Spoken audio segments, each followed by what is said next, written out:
Баршаңызға сәлем, қайырлы күн. Бүгін сіздерге құрманың қаншалықты адам ағзасына пайдалы екендігі туралы айтып кететін боламын. Каналға міндетті түрде тіркеліп, лайк баса кетіңіз. Олай болса кеттік.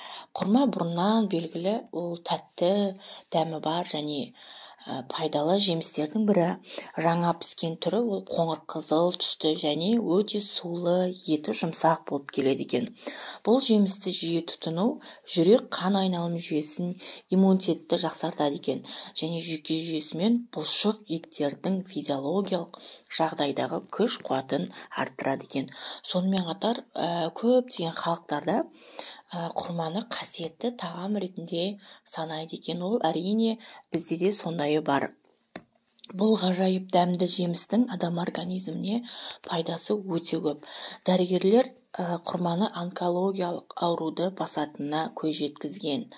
Және ол ақылды арттырады, жұмысқа деген қабілетін жақсартады дейді құрманы көп жеген адам.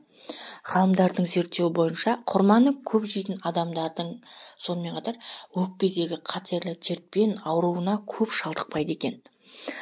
Және магний бүйрекке тас жиналудың алдын алады екен. Сондай-ақ ағзадағы тұзды шығаруға көмектеседі екен. Құрма адамның асқа деген тәбетін жақсартып, жұмысқа деген қабілетін де жақсартады екен. Құрамында бұл құрманың А және С дәрумені бар екен. Ол яғни иммунитетті көтеріп, суықтанудың да алдын алады. Қазіргі кезде құрманың 50% қанттан құралған екен. Сондықтан да ол өте нәрлі болып келеді. Қант шырыны жүйке жүйені тыныштандырады екен.